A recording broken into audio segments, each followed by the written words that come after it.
Hello and welcome back to the Villa Filler podcast. I'm here as always, my good friend Dan Wiseman. Dan, Aston Villa 2, Leeds United 1. You bet my drive back up north with all them Leeds fans was absolutely sensational, mate. First of all, before we get into the game, how you doing?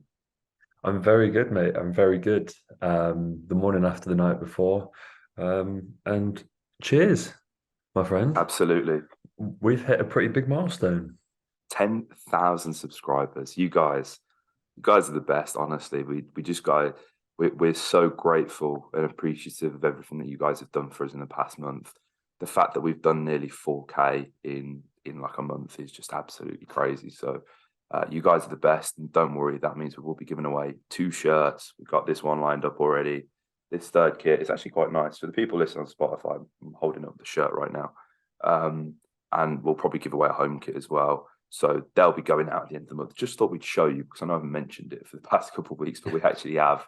They do exist. The giveaway is happening. You guys can believe us there. We're good for it. We've done it before.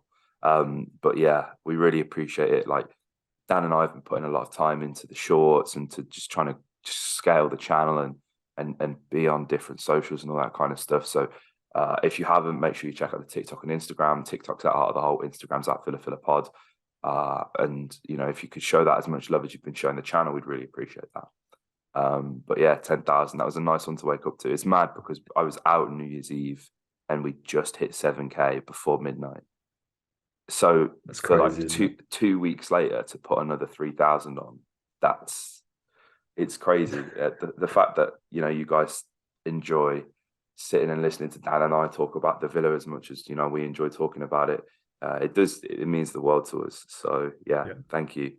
And it's nice as well, Dan, that we're not talking about a loss Yes, with this as well, yes, isn't it? yeah, It'd have been a bit of for a it'd have sure. been a bit of a mixed bag if we'd have lost this game to Leeds. Although I was saying off air, letting Bamford score feels like a loss in my mind. Hate that guy, but this felt like a game where coming into it, Leeds United have been in torrid form. They've got the worst away record in the Premier League so far this season. I don't think they've won a single game away from home. So, you know, that naturally means that they're going to get something right when you play Aston Villa. Thankfully, that wasn't the case today. I think starting with the lineups, mate, I think that there's probably something that we need to talk about Matty Cash. We've not really spoke about this, but there Yeah. has been some sort of reports that have been bandied about over the past few weeks, kind of suggesting that Emery maybe doesn't fancy Cash.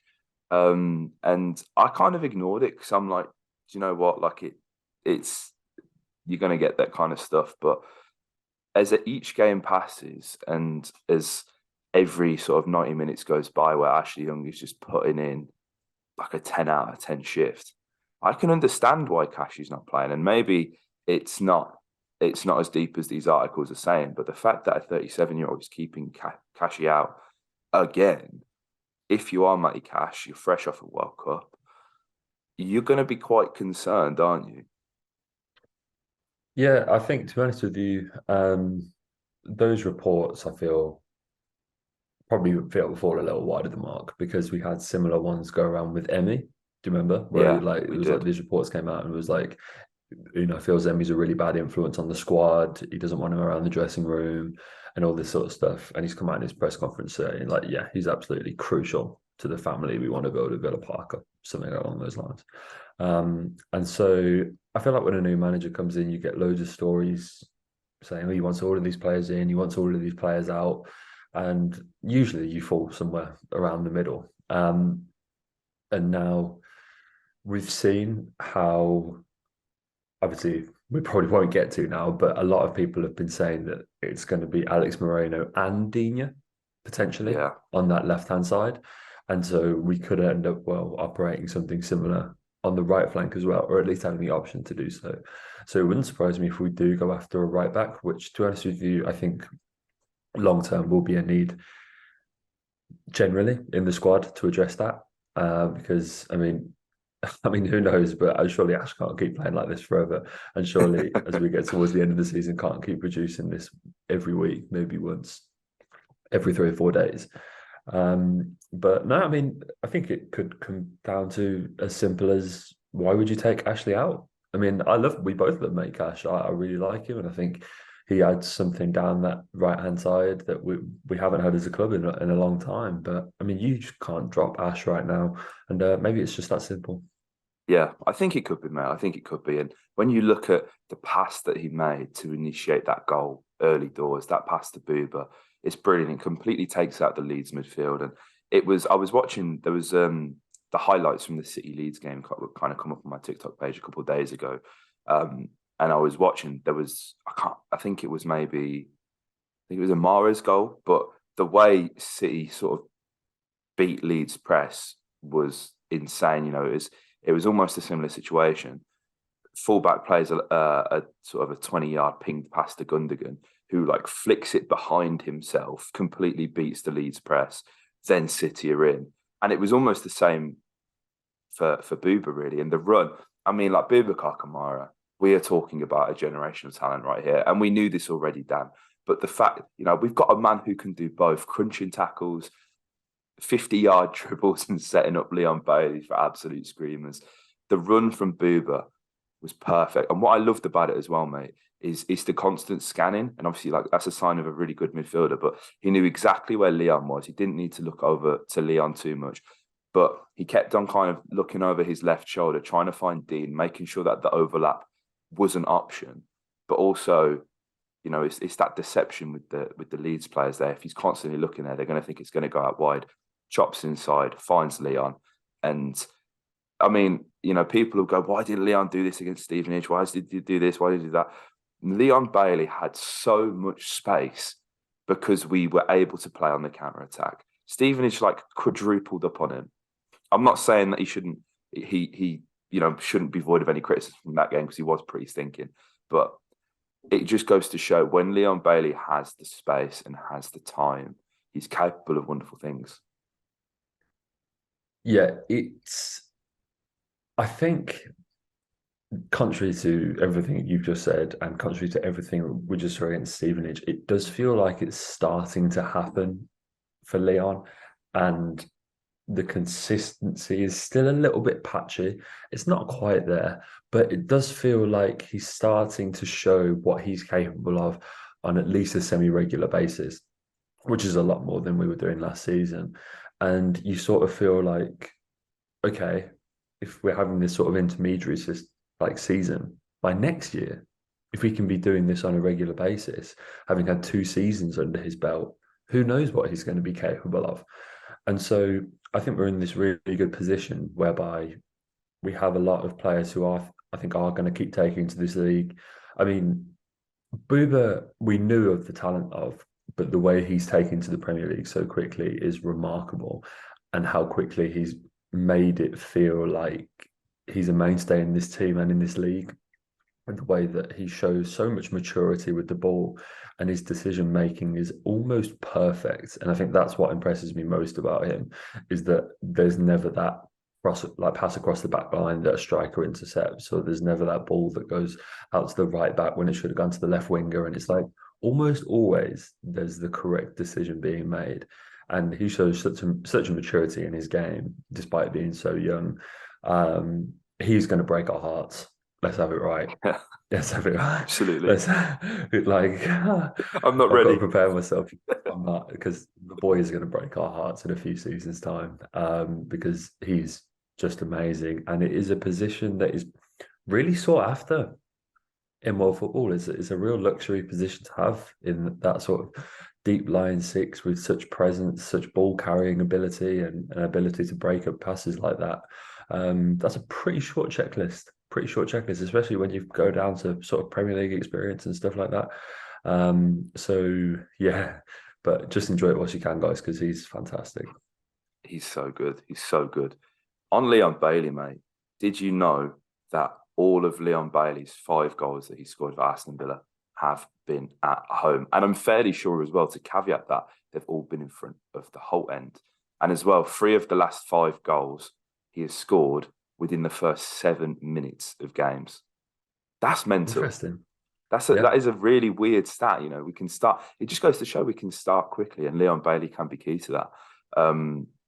I as well. I don't know if you saw it, mate. Pre-game, well, I imagine you would. I just saw the quotes on Twitter, but you'd have seen Gary Neville and Ashley Young having a little bit of a natter. And he said something really interesting about Unai Emery. Ash did. The quote reads, "The manager wants you to play football, to get on the ball and play as a footballer." Oh, sorry. I've got to start that again. This has just ruined my short. The manager wants you to play football, to get on the ball, and as a footballer, it's nice to be able to play football and enjoy it again. That is the most scathing thing I think Yeah. said regarding Steven Gerrard. And I found it quite funny as well because he was like the man Gerrard looked to lean to. Like Ash Interesting. knows Yeah, what's very up. good point. Yeah. Ash knows what's up. Like he was almost ever present under Steven Gerrard, and he's one of the few that you can genuinely, say you can tip your hat to and go, yeah, do you know what? During that awful sort of half season, you were the sort of shining light of that Ashley Young at 37 years old. So I found it quite interesting. And, there was quotes earlier on in the week where he was kind of like, I find this whole thing about age just stupid. If you're fit enough, of course you can play. And again, it's just a testament to his character. And who'd have thought? I think, when he was announced and when it was kind of like one of them things that we was talking about as a transfer rumor mill, of course we were giddily excited. And, we looked at the numbers and we knew that he was performing at an incredible level, even in Italy. But realistically, we didn't actually know how that was going to translate, did we, Dan? And to look at Ash and to comfortably be able to say after every single game that he is probably our best player out there on the pitch, not in terms of ability, but in terms of, energy, work rate, will to win, that what he kind of adds to the team in that value. It's remarkable at his age. Yeah, man. I think it was 10 tackles he made last night or something like that. And he's just playing, he's played under a fair share of managers and he knows what a good manager looks like. I mean, he played under obviously Sir Alex Ferguson, 5 different managers, I think, at Man United, from Oli to Van Gaal to Mourinho, to David Moyes. He's obviously gone and spent time out in Italy under Antonio Conte. I know he's come back here and he's playing under Unai Emery and obviously previously Steven Gerrard. And that's quite incredible. That's quite incredible. And so you imagine he knows a fair thing or two about what it takes to play under a good manager. Obviously, he's played under Gareth Southgate as well with England. He played at left wing back in some games in England's run to the World Cup semi-finals. And so I think he's just bringing all of this experience, and it's a wonderful swan song. It really is. And he's playing a role that nobody expected him to be doing at this part. When we signed him 2 years ago, nobody would have been saying, okay, going into what is now 2023, he's still going to be putting those masterclasses on the right-hand side and pinning down that right-hand side. It's amazing. It's amazing. And I think there's still a little way to go in terms of Unai and Villa becoming a good footballing side. I thought the Leeds played the better football last night, and I thought we did have to cling on and we did have to scrape it out, and Young's performance really embodied the spirit that Villa brought to that game. But it's a case of walking before you can run, and you said this, mate, in that Unai is not going to come in and revolutionise us and having us playing beautiful football straight away. But what he is going to do is get some points on the board. And we now sit 10th, joint 10th, level with Chelsea. I mean, what does that say about their season? Blimey. That's I saw that yesterday. I was like, oh God, you're really bad, aren't you? Considering how tumultuous our year has been. To be sat on points with them is something. But yeah, to be level on points with the top 10 with, a trip to Southampton next week, who obviously have just come off that EFL Cup win against Manchester City. But it's still a game where they travel to Everton today on the day of recording. So by the time you listen to this, you might even know the result of that game. That's another result that Villa could go and get some points in.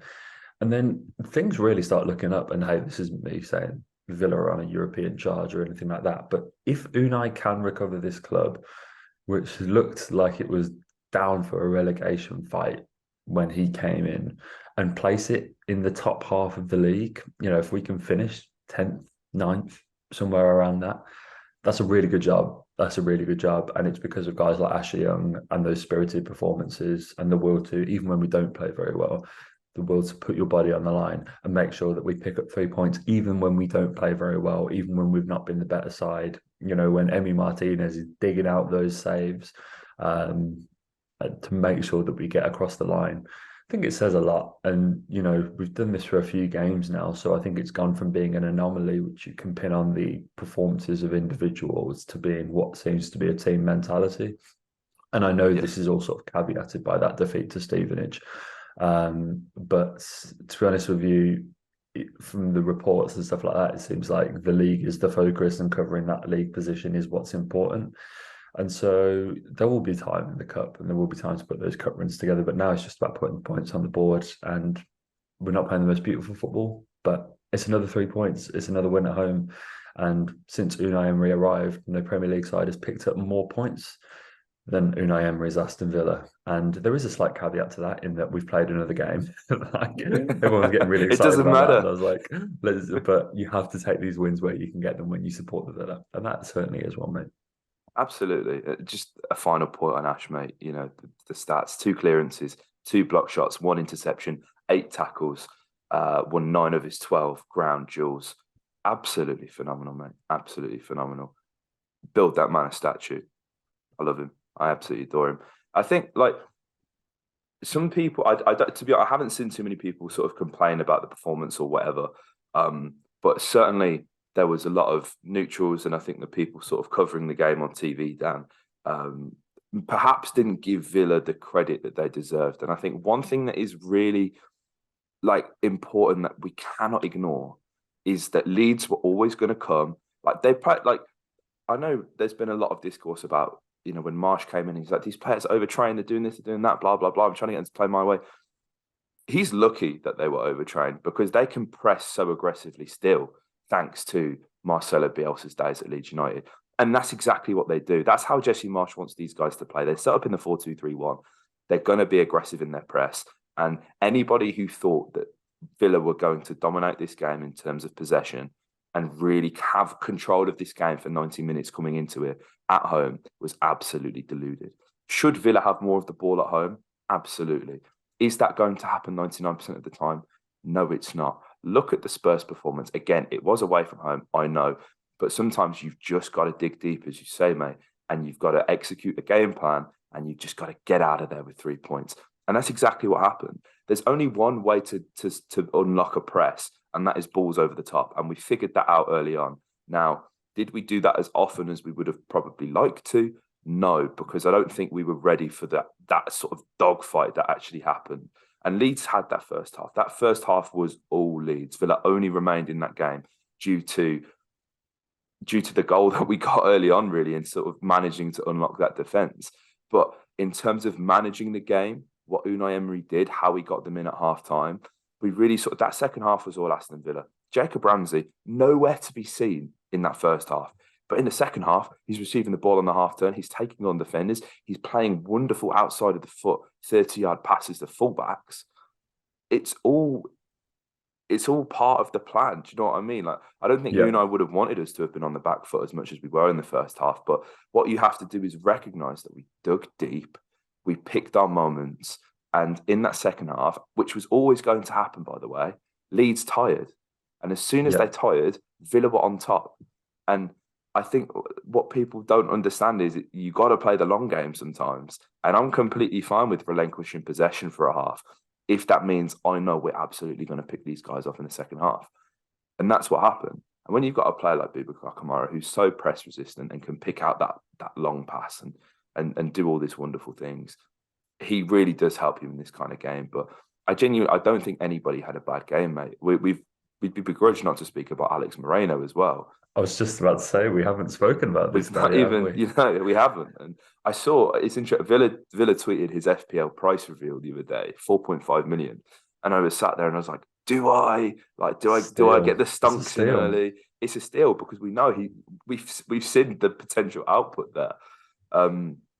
He looks like a fantastic player. A sort of rocky first 10 minutes as he was sort of getting used to the pace of the game. I don't think a La Liga game has ever been played at that intensity, ever. It was tackles flying in, bodies left, right and centre. He's got Luke Ayling overlapping onto him. It was it was always going to be a baptism of fire. But he really impressed me, mate, I have to say. And to all the Villa fans, you know, myself included, and you too, mate, going, why are we signing a left back? We don't need a left back. This is why, because our left back gets injured, and there is nobody to cover with Augustinsson being out injured. SofaScore give him a 6.8 rating. You know, he played 80 minutes, made 3 clearances, 1 blocked shot, which, by the way, absolutely sensational to block that with your trailing knee to cover the goal. I don't know what Emi was doing coming out for that. Absolutely flapped it, but Moreno certainly bailed him out of jail there. Made 1 clearance off the line, won 4 of his duels, 67% pass accuracy. Again, you know, he's getting used to the league, so we're not going to do too much of a deep dive on the numbers there, but really encouraging signs early on. And you can see why he was brought in, mate. We've all seen it. He's getting to the touchline. He's hitting crosses first time. Luca Dean defensively, there is probably an argument that he's a better player, but I think there's been an element of sort of self-doubt that's crept in with Luca Dean, and he's kind of been playing in this sort of regressed version of what we thought he may be. Or maybe that is his game and we just got it completely wrong. But Moreno, he looks to be getting forward. He looks to attack. That block, instantly, I was like, mate, you've endeared yourself.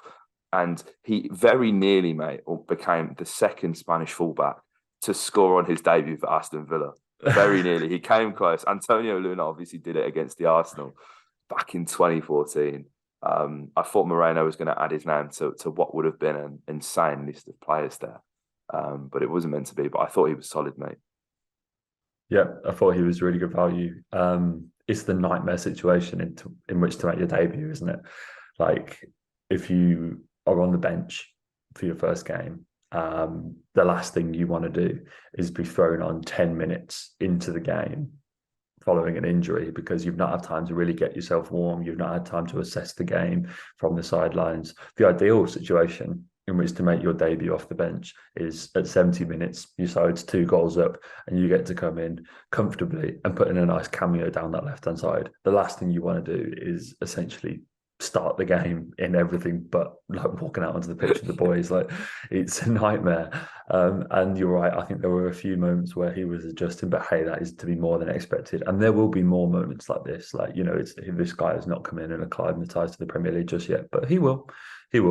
And he's really exciting. And if anything, Dean's injury showed us exactly why we do need Moreno. And it'd be, you know, it's a shame to see Lucas get injured like that, because it's probably the last thing he wanted on a personal level after just seeing another left back come in, is to then go and get an injury, potentially sideline himself and lose that spot to Moreno without really a ball being kicked. So I do feel for Luke Dean there. And, you know, I haven't seen anything on that injury. Perhaps you have, mate, but I don't know how long. Like, shoulder's never good. And obviously he left the pitch with it raised and stuff like that. And so that's a tricky one. Hopefully it's not as bad as it looked.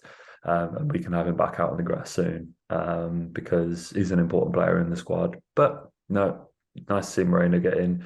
And he's a handsome chap, isn't he? My God. Oh, God. I was watching the game with my girlfriend yesterday, and I was like, you better carry on playing that Switch. Do not look at Animal Crossing is for you tonight. Yeah. He's a handsome devil. But it was a good performance from him, mate. Yeah, it was. It really was. I had the same as soon as he signed. Charlotte sent me the tweet going, nice. when did you get? But yeah, I mean, he's a wonderful man, wonderful player. Hopefully, we get to see more of him. Emi Buendia as well, on the subject of Spanish speakers, scoring a header, mate. He scored 7 goals for Aston Villa since signing.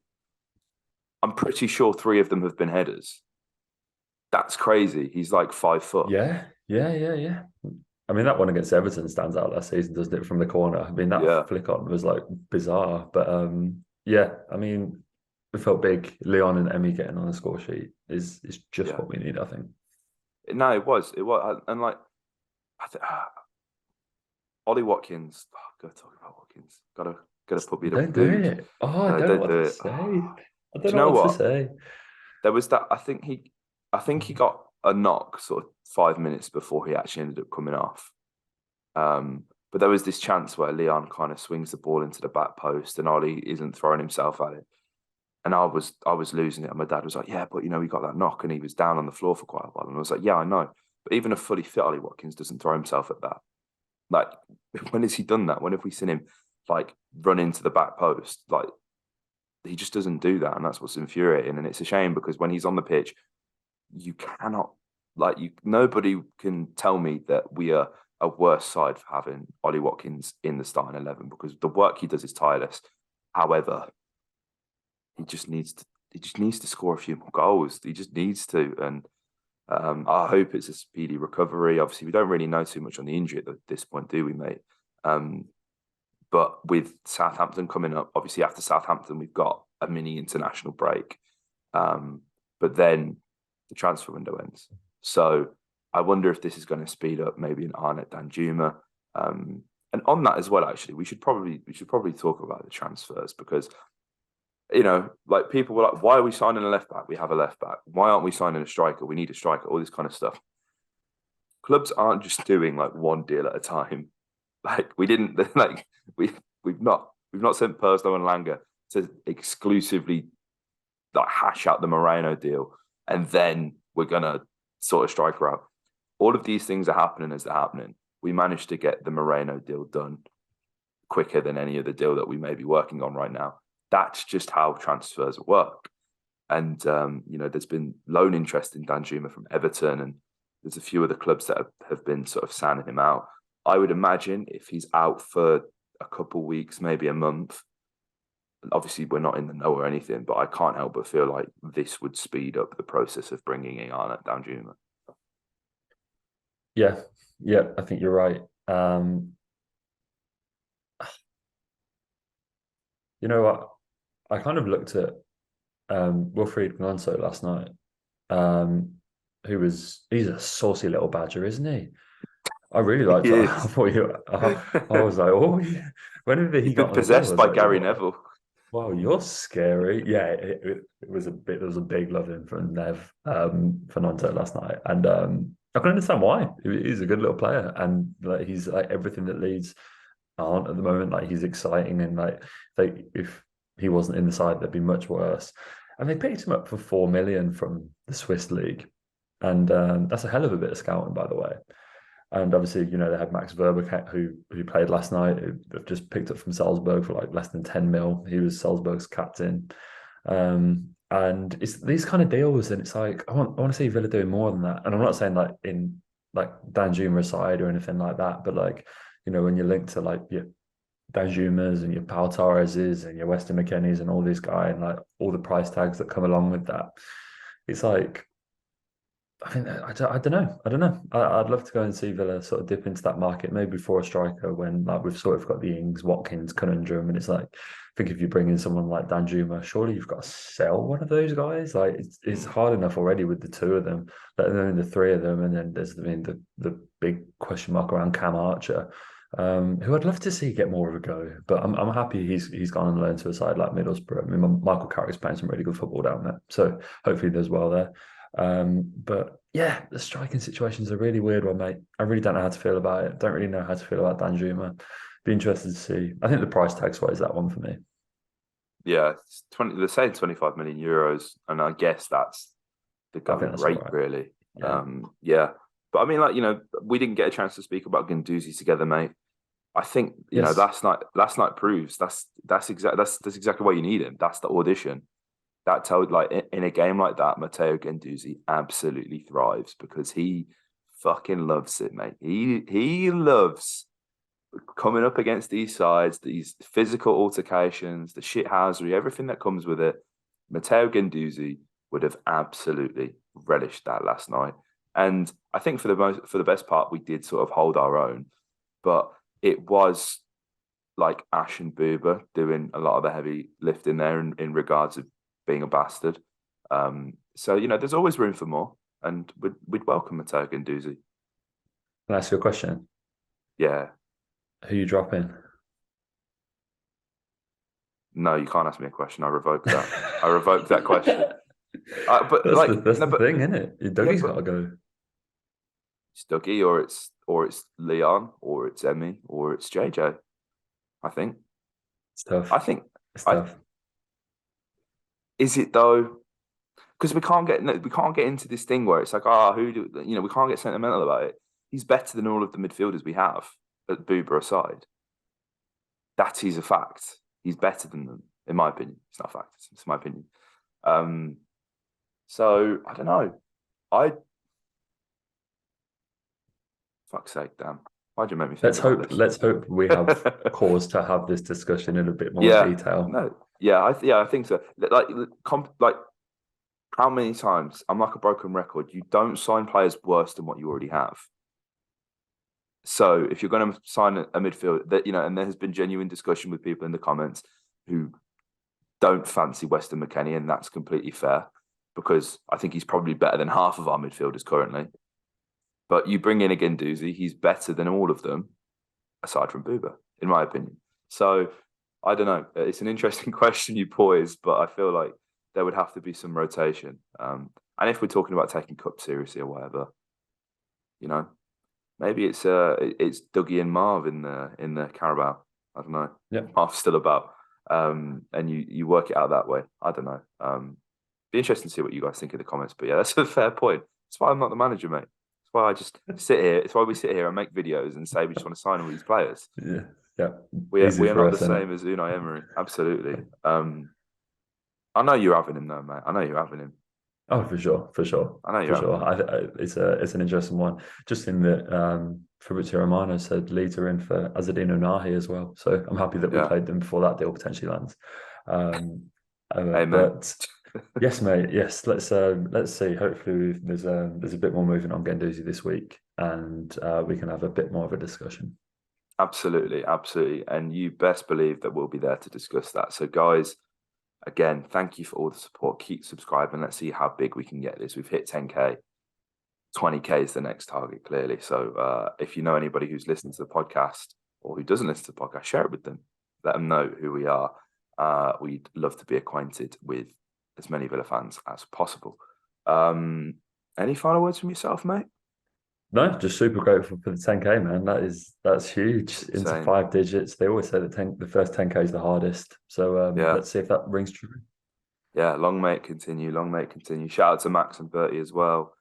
Listen to the podcast. They wanted to shout out. So enjoy, lads. Do you know what? There's one of the burger vans outside the stadium, right, that's selling Prime.